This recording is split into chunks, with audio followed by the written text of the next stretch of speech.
we're the tackling techs, and our project is a nuclear power probe. The group members are me, Battle, and Xander.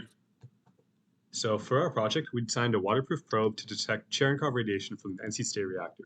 Cherenkov radiation is a blue glow produced in the reactor pool. Our probe converts that light into an electric signal, which is measured as voltage. The main idea is that as reactor power increases, that blue glow becomes brighter, so the voltage from our probe should also increase. And our goal was to use that voltage to estimate an unknown reactor power. The probe itself had to be waterproof, reliable, and safe to use near the reactor pool. Hi, this is Xander, and for our research, we focused on Cherenkov radiation and waterproofing. Cherenkov radiation happens when fast-moving charged particles travel through water faster than light can travel through that water. This creates a blue glow, mostly around 400 to 490 nanometers. That was important because our sensor needed to detect light in that blue range. We also learned the intensity of this blue light increases with reactor power, which is what allowed us to connect voltage to power. For waterproofing, we found that PVC cement and primer work best for sealing the PVC parts of our probe.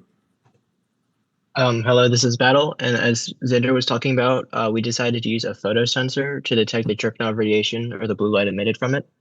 A photodiode sensor takes the light and converts it into the electrical signals, then it goes to an electrometer. The sensor then could detect around 400 to 1100 nanometers, so it covers the range that Xander previously mentioned. We also used, as mentioned before, the PVC primer and cement to easily waterproof the remaining of the pipe, as well as we used sensors to connect wires, which allowed us to read the voltage with a multimeter. For the building part, we first referenced our 3D design, which we created in AutoCAD and gathered our materials. We assembled the PVC body, added the clear window plexiglass, connected the photodiode sensor, and ran wires through the probe. A big part in this step was troubleshooting the photosensor to make sure it actually responded to light. We tested it with normal light source before using it at the reactor. We also focused on waterproofing by sealing the PVC joints with our cement and primer. For testing, we first checked that the probe worked by shining light on the sensor and watching voltage change. We then tested waterproofing by running water over the probe and checking if the inside would stay dry or not. And once we tested and made sure that worked, at the reactor, we were able to actually submit it and put it inside the reactor pool. So we measured for different voltages at different power levels there. And our data showed that voltage increased as reactor power increased as well, as expected. So for example, at 250 kilowatts, we measured approximately 22 millivolts. At 500 kilowatts, we measured 40.8 millivolts. And at 900 kilowatts, we measured 62.5 millivolts, finding a linear relationship.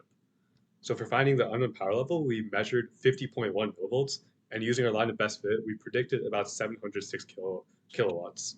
The actual value was approximately 690 kilowatts, giving us about 2.3% error. For our challenges, one of our challenges was the original photodiode. It was in the right light range, but it was too small to solder reliably. Because of that, it would have been too hard to make a connection, and it would have been too hard to actually solder. To fix this, we switched to a BPW34 silicone photodiode.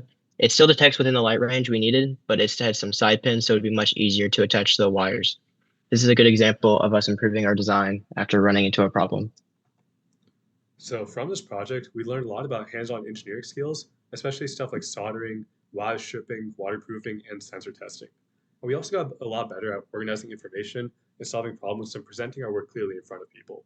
And most importantly, we learned exactly how the engineering design process works, from researching and planning to building, testing, troubleshooting, and improving our overall final design. Thank you so much for listening. This is our final poster board that we used during Fed Day. Overall, our probe worked successfully. The voltage increased with reactor power, and our model predicted the unknown power level to 2.3%. Thank you so much for listening again. Thank you. What is some advice you'd have for incoming freshmen? My main advice would be to assign team roles as soon as you can.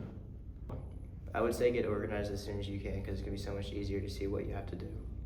I would start early so you're not doing the work the night ports do.